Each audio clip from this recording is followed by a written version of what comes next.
Today's lecture is about social workers and, of course, our life with the clients in a way in our organizations, what we do, and the kind of place probably we have, the kind of dilemmas that we do have. In a way, this possibly helps you to relate to the final assignment, and it will also lead you towards that. And we will be looking at some of the challenges of the social workers in human service organizations. Let me see how I can share the screen with you and hopefully begin the lecture. Okay, it's about human service organizations and workers and clients. And clients are also called as service users. So, what is it about? What we do with the clients is what we call social services or human services.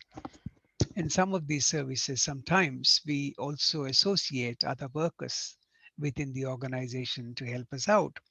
If it is a hospital situation and you do have the other allied health people around, so naturally they would all be part and parcel of your team and teamwork. And if it is part of a community organization as well, there's every possibility that there could be other people with whom we involve ourselves. And the range of fields, child protection, aging and disabilities, prison social work, school social work, and a myriad others that we can think about. So the lecture today will address some of these questions. And one of the reasons why we are taking it up as the ninth lecture is we've done some theories up to now, and we also have very dearly some theoretical background and theoretical orientations in social work, like anti-oppressive practice, gendered practice, strength-based practice, and a variety of other areas that we generally discuss. So those obviously give us a theoretical orientation, particularly dealing with human rights, dignity of human being, and everything else. But one of the questions which relates to is what has changed in the human service organizations in the last decade and a half in terms of social work? Is social work becoming contentious issue in human service delivery? And some possible thoughts on why organization may not necessarily employ social workers over time. I think these are some of the questions that I will definitely raise in this particular conversation. I'm just going to, I think there's rain coming over there. I'll put the window blinkers and come back, and until then there's a pause.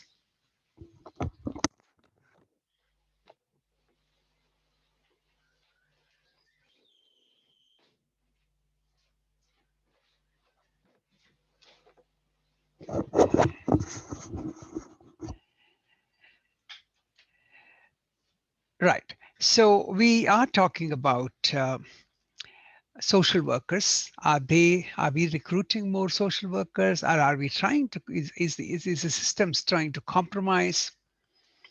Where do we draw a line between where is social work and where else is, the typical questions such as case management, supports coordination, and what's happening in a way in the field, or also some of the questions that we could take it up, and we will see what we will do with them.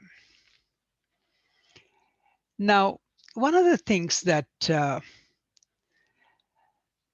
Healy talks about is an external challenge that we have for social work, the challenges facing social work in human service sector with external challenges. And what could they be? I mean, we are basically revisiting them. We have done some of these things in the past, like in a political environment, the kind of funding requirements that are required by an agency and the kind of funding that is otherwise available to us. the context itself of the environment, the context itself of the client system, for instance, dwindling client system in some points of time, population pressures will tell us which way we are going. For instance, in an area where there has been a huge aging population, if they moved out of that particular area for want of services, then certainly the aging services in that area they get reduced or they become redundant. So naturally something else has to come about. Similarly, if there are no school age children, what would a school, a very very small primary school, do? They tend to bring those two or three schools and amalgamate them or bring them closer. So these are the ways by which the challenges can come about, through clients, through politics, through economics, through other environmental challenges that we have seen. But in this particular, at this point of time, we will revisit some of these things.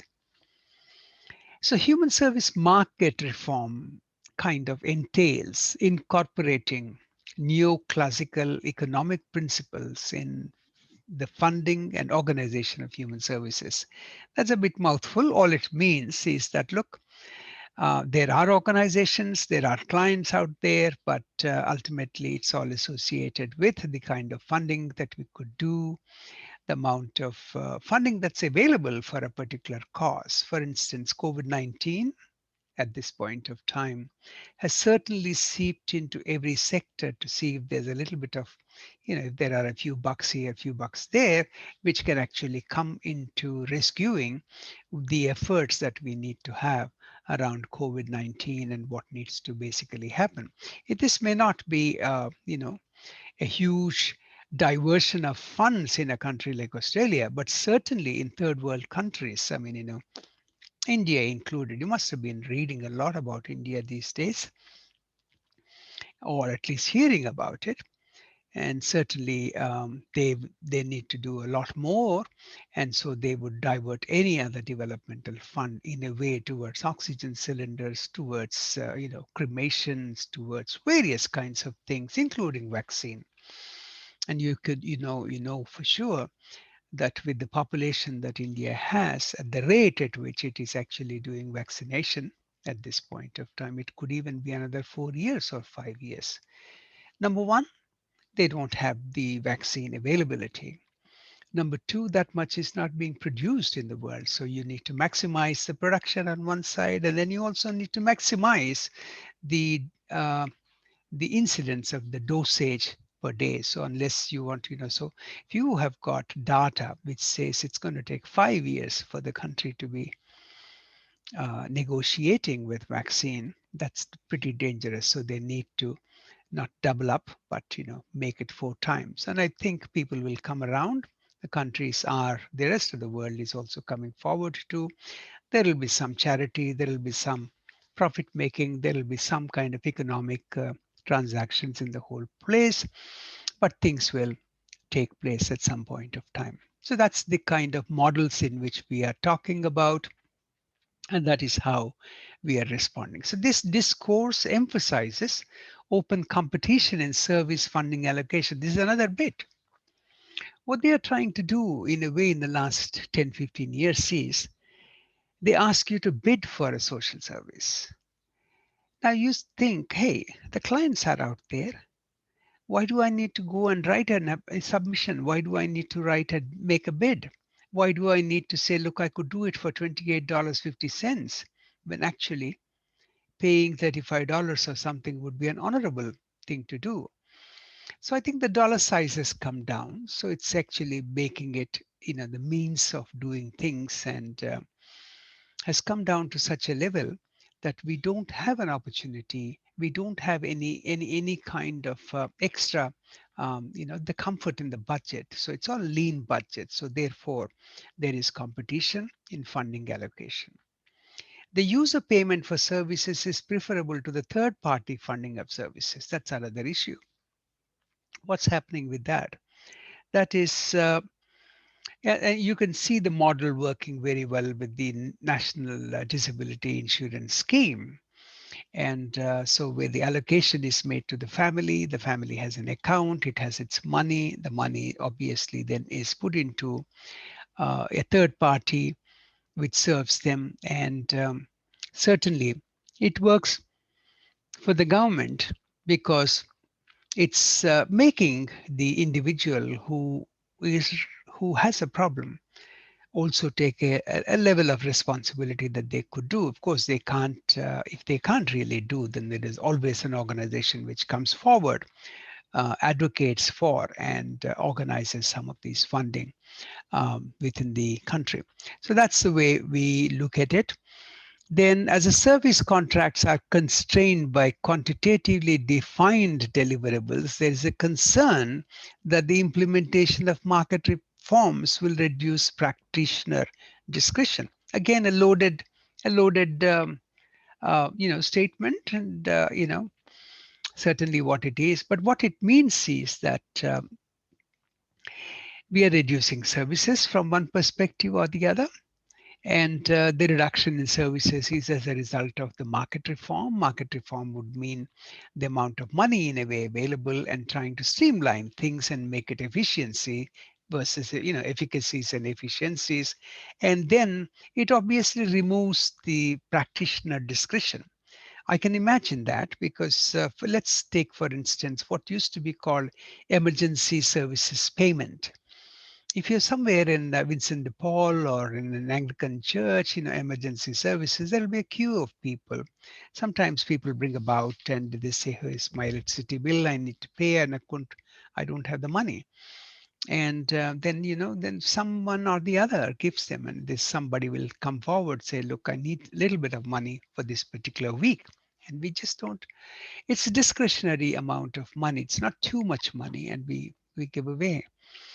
But over a period of time, what has happened with those kind of emergency dollars too is agencies have been told, if you see a person and you pay for it, take some ID. Apart from taking ID, tell them that he can't come back to you until maybe a couple of months from now. So which means you can't do that again and again. So you need to come back. But previously, we would know, who is the one who is, Charlie came this week, and of course Charlie came next week too. But it's not that it's always habitual.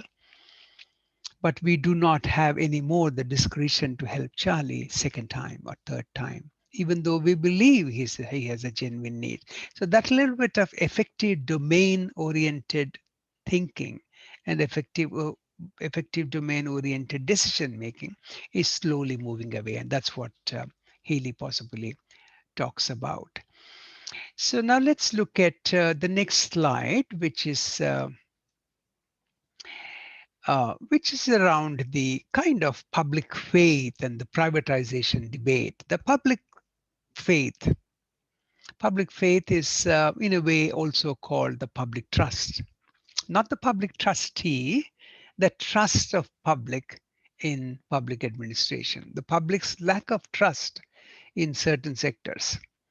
I don't know, whether child safety department really works, or I don't know whether the disability services, I don't know whether NDS really works. Maybe the government should have really taken care of more responsibility. Some people have these attitudes that government means more compliance, government means more policing, government means more organization, etc., etc. But over a period of time, we've been trying to devolutionize or change the government and give away more and more. And the sector of public sector is becoming thin, and the welfare sector has become thin. And we are obviously trying to give that into the non-governmental sector for a variety of reasons, good reasons too, and ultimately with the intention of wanting to ensure that our client system is not disadvantaged. That's the whole emphasis. So the public lack of trust in certain sectors of the industry, particularly institutions providing what we call alternate care or substitute care, foster care. Just the other day, one of my students was telling me from another university that she's very saddened by the fact that last week there was a family which said something about a young person. So the young person was moved, and the young person was developing, and that was one of the families where the young person was actually residing for a long time, and she didn't like the move.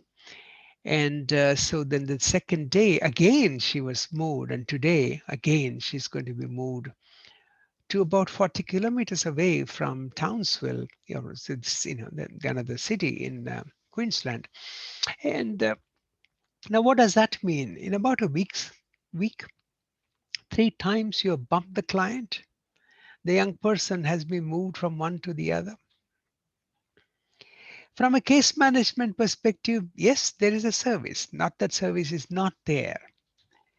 It might even have quality in service. You might, all these three alternate homes, alternate families might provide food, shelter, and clothing, breakfast in time, and lunch in time, and dinner in time. But again, as I always say, the effective domain, the heart related issues, which are so central in social work, if they are given up, then I think a lot in social work has been given up.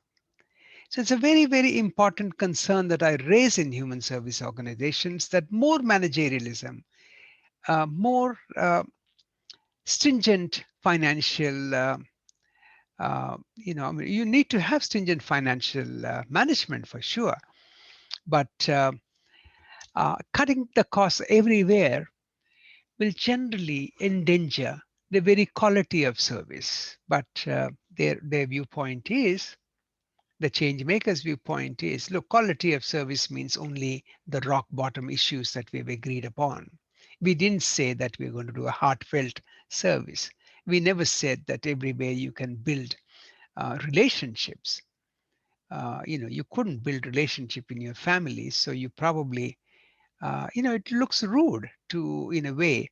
It's not an argument, but it looks almost like an argument. If a child couldn't get along within his natural family, and you start developing a relationship in another alternate family, you bump him out from there because there was something that somebody within the alternate family made a comment on the child, or something has actually happened.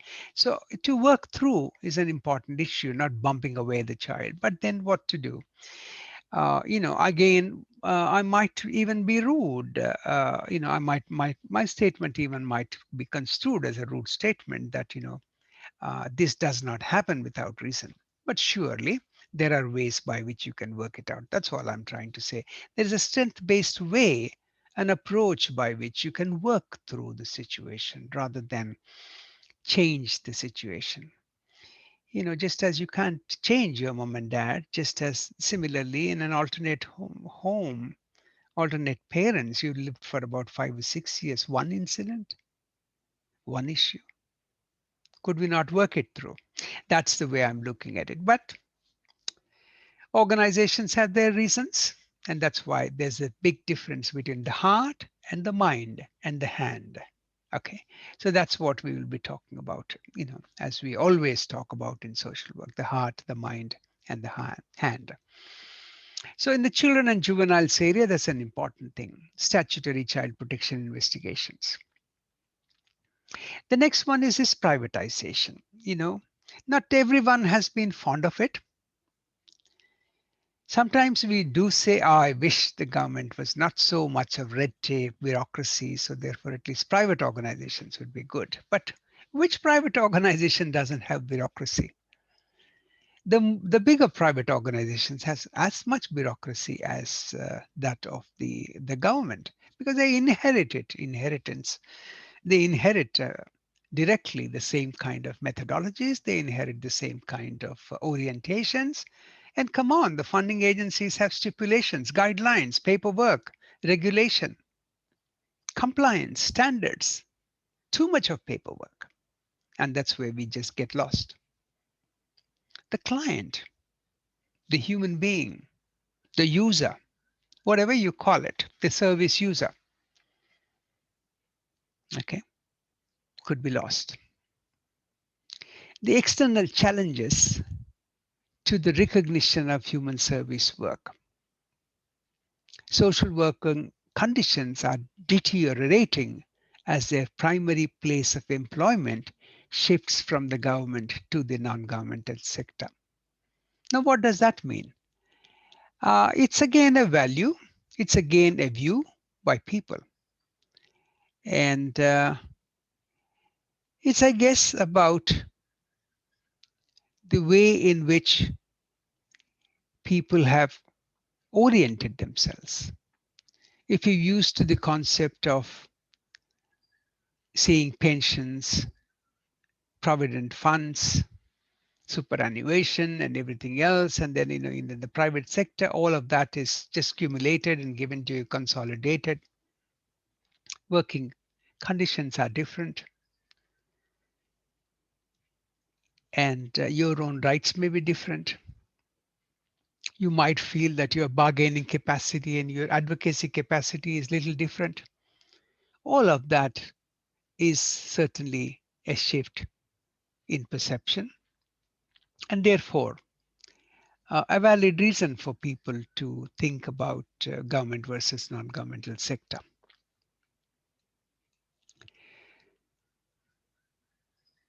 Um, the next one, of course, are we able to articulate? Yes, of course, we are able to articulate and talk through some of these issues. And these issues are basically, what about deprofessionalization? Are we becoming deprofessional by doing various things? And also, are we also being defrocked in a way? Someone brought to my notice that the other day that for certain jobs, right from certificate 3 to certificate 4 to even um, experience as a lifetime, experience of having been there and having seen being in it is also equivalent and accepted. So for certain positions where certificate 3, 4, anyone with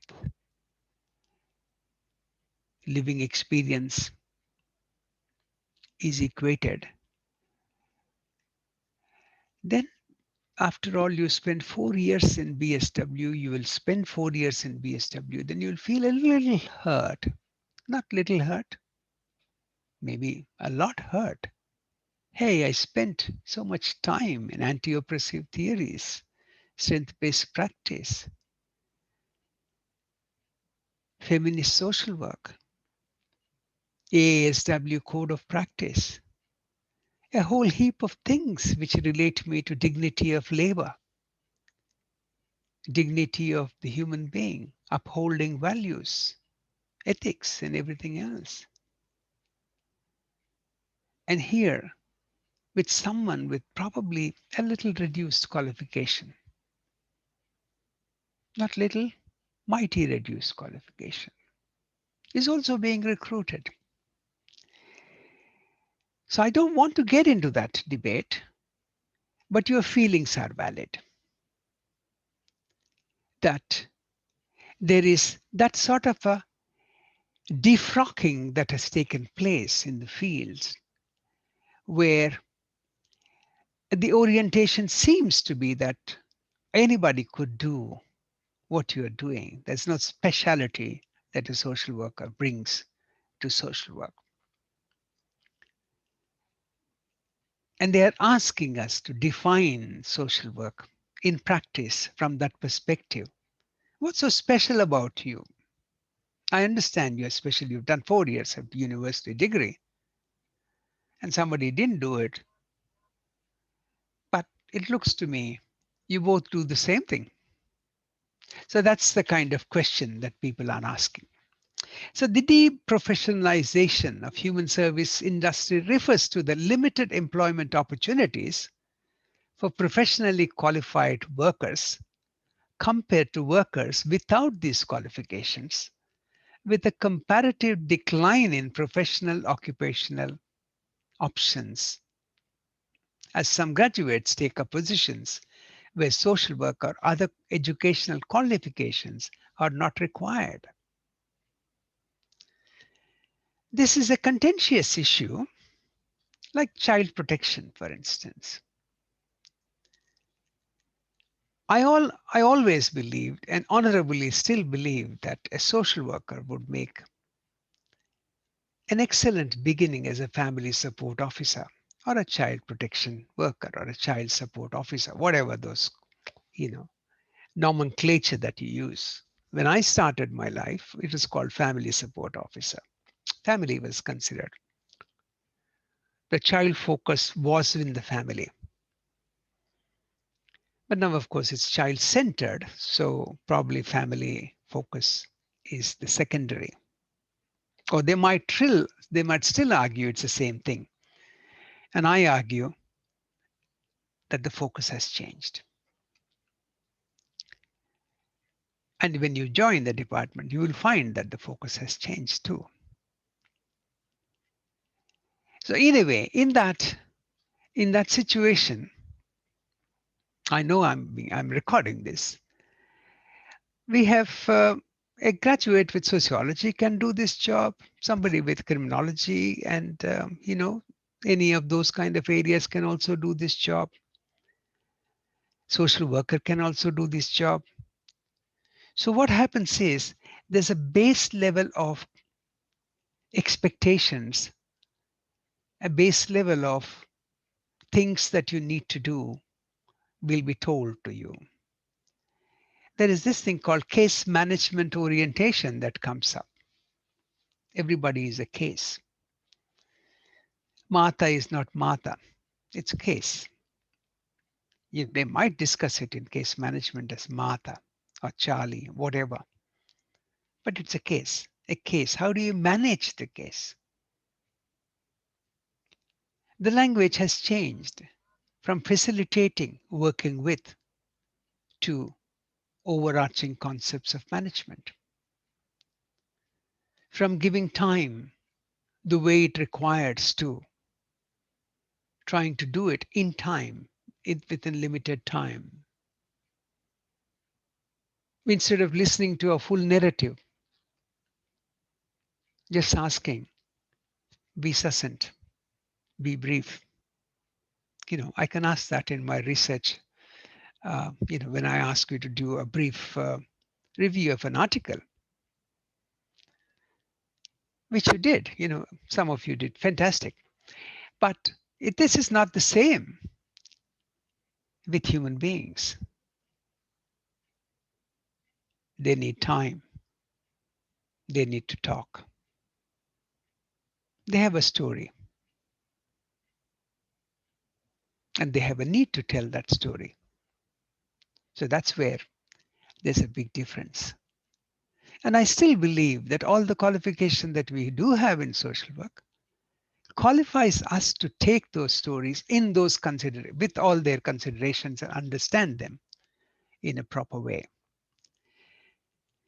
So today, the routinization of social work, routinization, which results in fewer opportunities to use professional discretion, creativity, reflexivity, and responsiveness on the front lines. Beautifully said. And in fact, I always even ask people to look at their own positionality. Where do you come from? What is your own experience? How do you relate your experience to that of the client system or the users, the service users? And how do you relate to them? How can you relate to them at the same level when you have higher qualifications?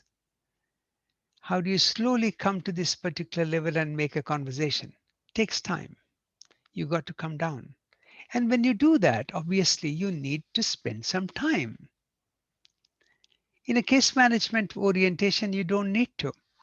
You can look at the client on the other side and you can look at your computer chart and then keep typing out and talking to the client. It's a rude way of doing two or three things. In fact, I've even seen people don't even say, I'm sorry, I got to take notes. They don't even say that. They just keep taking notes. I can understand. An electricity employee would do that. An origin employee could do that. A Bunnings person don't have to look at you. She can look at what all you bought very, very quickly, scan it off, and then say, have you got, a rewards card or something or the other, something fun, and then say you want to take the catalog, like in Aldi and other places, they ask you. That's all. So service users in shopping complexes, service users in human services organizations differ. But if you utilize the shopping complex attitude in social work, that's a sad day. And those sad days have already come. We do see them a lot. But if simultaneously we don't just employ social workers, but simultaneously employ a whole lot of other people and say, oh, you can do it, I can do it. It's a tough battle. So that's what is important for us to talk about. And deprofessionalization need to be articulated. This has also resulted in market force with increased competition, new levels of people coming up. A social worker the other day went for supports coordination position with several years of experience in disability. And the organization told them, oh, we will call you for complex case management.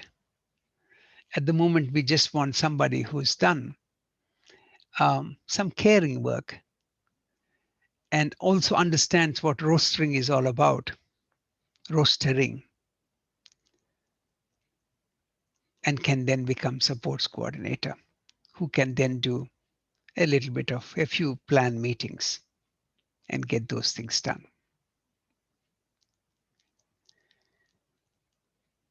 There was a social work student who reacted to in one of those organizations, probably Mission Australia or somewhere.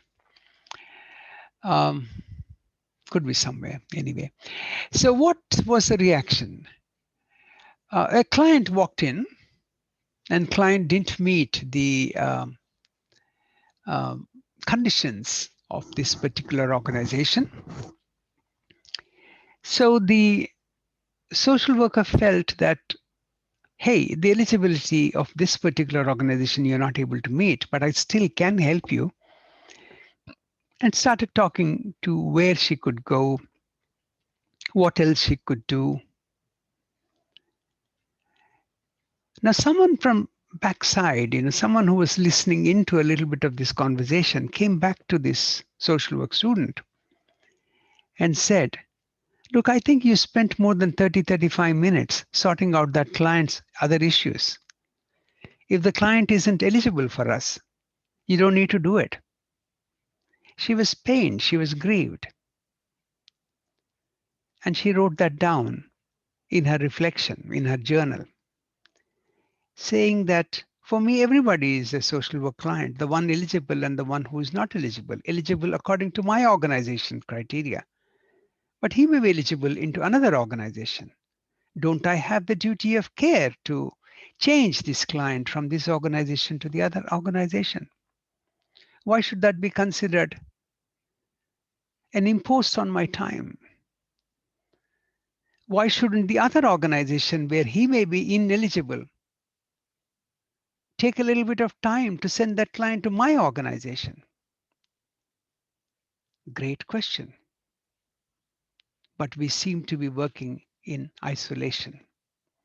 We seem to be working in silos. And that is, again, a deprofessionalization orientation and a deprofessionalization oriented reality.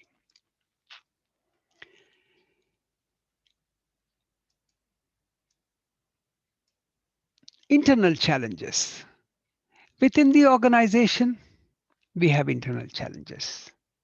And these challenges are failure of social work to recognize the shared interests of service professionals and service users in maintaining and promoting professional service provision as a feature of diverse human service labor.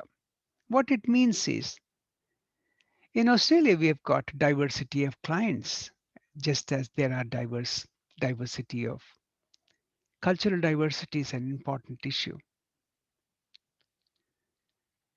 Along with cultural diversity, we also have the cultural framework that has to go with it. I'm not suggesting that you utilize Indian for an Indian and Aboriginal alone for an Aboriginal person and Torres Strait Islander alone for a Torres Strait Islander person. Increase the competency, ensure efficiency, ensure that understanding, and work through the realities.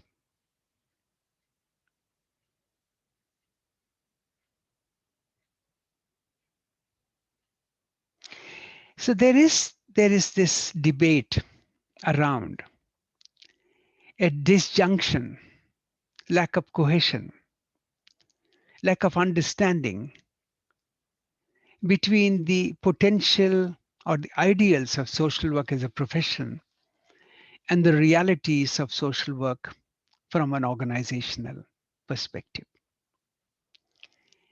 There seems to be a conflict coming up.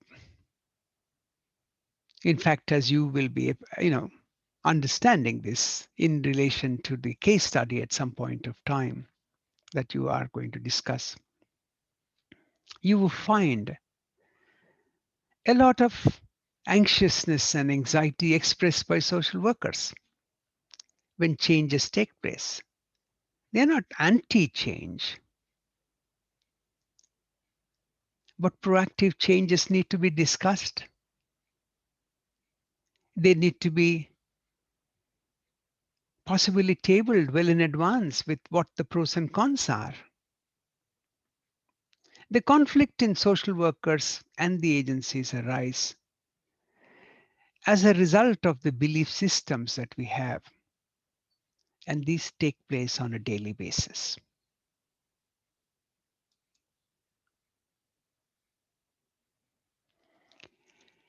The internal challenges also include the perceptions of social work. The work environment will always limit the potential of social work because no single job can meet all the profession's goals and aspirations. This may result in the loss of social work's distinctiveness and purpose. A lot of places it's already lost that. As well as external political and economic agendas such as neoliberalism and managerialism determine the social work role. I've said that numerous times, and you'll be talking about it in other subjects as well. Another source of tension is also that social workers may experience a reduction in what they know and believe to only what they need to know and believe in order to do a specific job. It's not important. The history of colonization is not important. The history of oppression and years of trauma is not important. Ridiculous. But they have a point too. What they are saying is, yeah, you might know the history. That's fine. I've recognized that. Just get on with life. Trauma informed social work. So where is that information coming? Where did you keep that information? Here. It isn't here. Your framework is a mathematical template.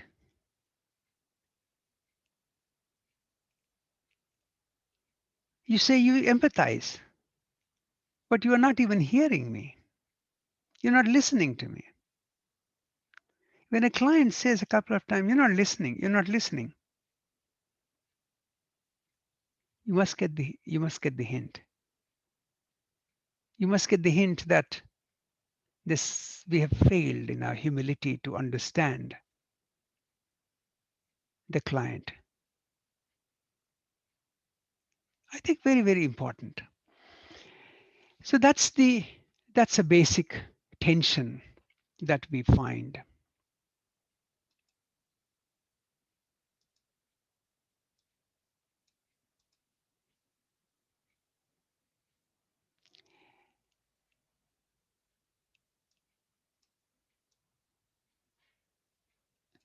Right. Learning to deal with organizational demands is essential for social workers who want to fulfill their careers in personal social services careers. I'm not against any of those things. We need to understand and we need to make sure that we learn. We need to become efficient. We need to become time conscious and we need to understand and do certain things. So what's important? I think earlier on we used to talk about revisiting the environment in which human service organizations exist. And I think it's very, very important to revisit them. The pestle analysis, political, economic, sociocultural, technological, environmental, and legal. That's pestle. We must understand that this is the framework in which we need to work through our systems. Imagine working in the case study organization, Avalon. I know you will be expecting a lot from me at this point of time because it'll help you with your assessments. Let's imagine you are a social work staff employed by Avalon Care. Hmm? So, and if you were asked, come on, outline your goals for strategic review of social work services. There's a hint there. There's enough hint there in that one statement as to how you would approach, your second, the final assignment. Consider how it will affect your role and professional identity. Right in the beginning, if somebody would have asked, hey, we want to change. We want you to be involved. How would you like to be involved? What would you like to see change around you? Things would have been different. Suppose they would have asked you, prepare an issues paper pertaining to the proposed organizational change. That'll be lovely. What you should be doing is, you remember have, you at least began answering your second assignment around a few issues with Avalon Care. Hold those notes. Go to that huge final one, which is the third one, which is a larger case study. Look at those characters. Start with this last question, more or less like an issues paper pertaining to the proposed organizational change. That'll be your rough notebook. That'll be your canvas.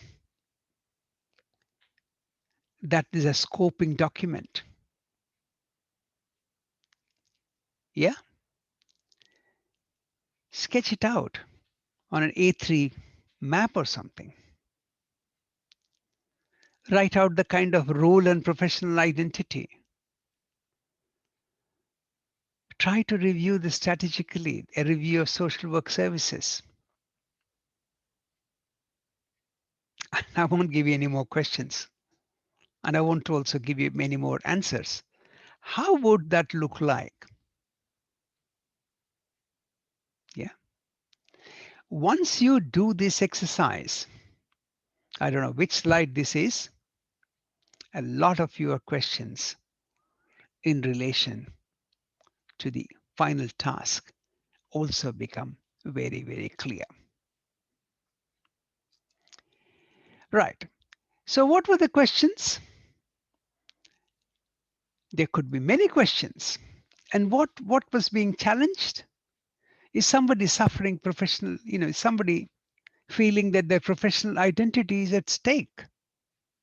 And what's professional identity all about? It's more than a job role. It extends beyond the confines of a specific job in an organization or a sector.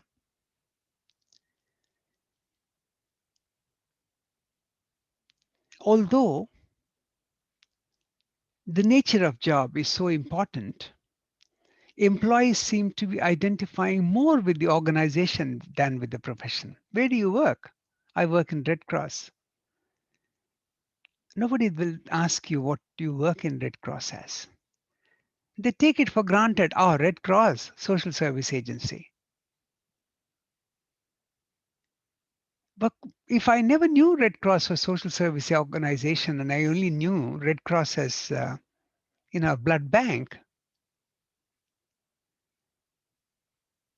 then I'll probably be asking you, are you a doctor? Are you a pathologist? Are you a nurse? So there are different expectations. Oh, Red Cross. So where do you work? I didn't know that Red Cross works here.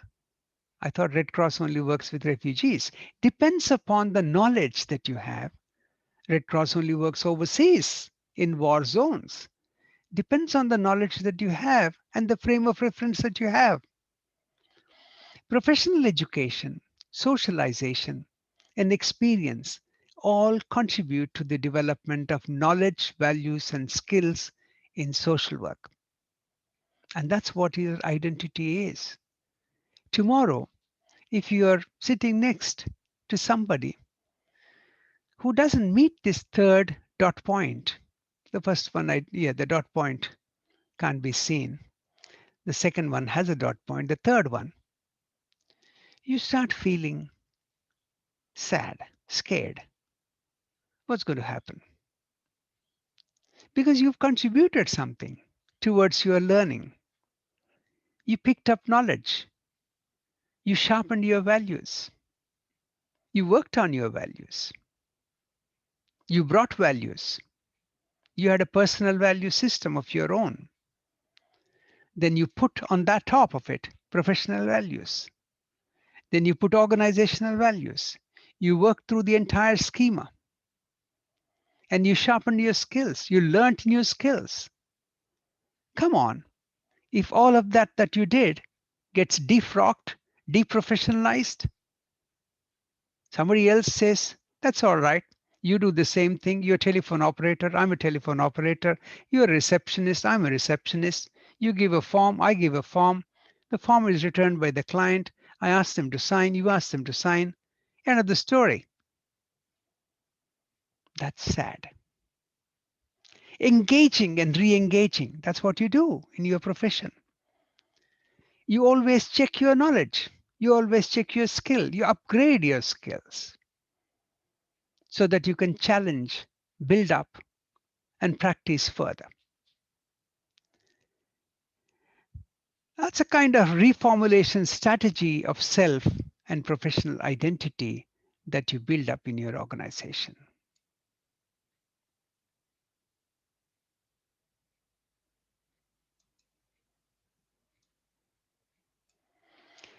Professional identity. It's also about organization systems and supports to professional social work supervision, AASW, seminar groups, mentoring schemes that they could give, pay for your supervision in the initial stages or tell you you contribute half, we contribute half, it's dignity, wonderful. You can do it. Can also help shape your emerging self and professional identity. There's a lot of debates on this. Reprofessionalization of social work, re-coalitions across professional associations, becoming friends together, forming new political unions, developing a collective voice outside the interest of the state. All these things increase your professional identity.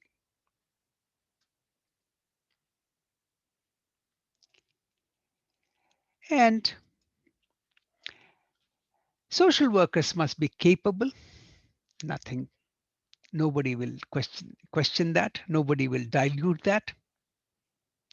They need to be ethical organizational leaders. Nobody will question that. We want to be. They must be effective communicators, aim to be, and that's wonderful, with an internal as well as an external focus. Internally, I need to show who I am. Externally, I need to advocate for my clients and work through and debate well. Complexity, deal with the complexity. Social workers must be able to adapt, change, and maintain their social work status during the time of transition. Underline that statement. Useful slide. Very useful slide when you're looking at Avalon Care. Okay, no more hints. And social workers must develop flexibility, ways of working and learning within the organizations. Again, an important slide, while maintaining commitment to society. You can't whinge. You got to go above yourself. Certainly, you need to bargain. You need to have your status. The profession, the organization, then the service users and community. That's all important for you. Social workers must be aware of the social context for organizations as well as the social constraints that work in the organization that impose on social work and other staff. So, what does that mean?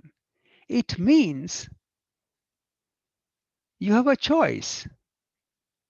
There's a way by which you can work through a very subversive way. There's a way by which you can build up your argument. There's a way by which you can advocate things, build up new collations, build up new opportunities, etc. Hope this lecture will be useful to you. And till the 10th lecture, um, that will clarify a few more things. Thank you.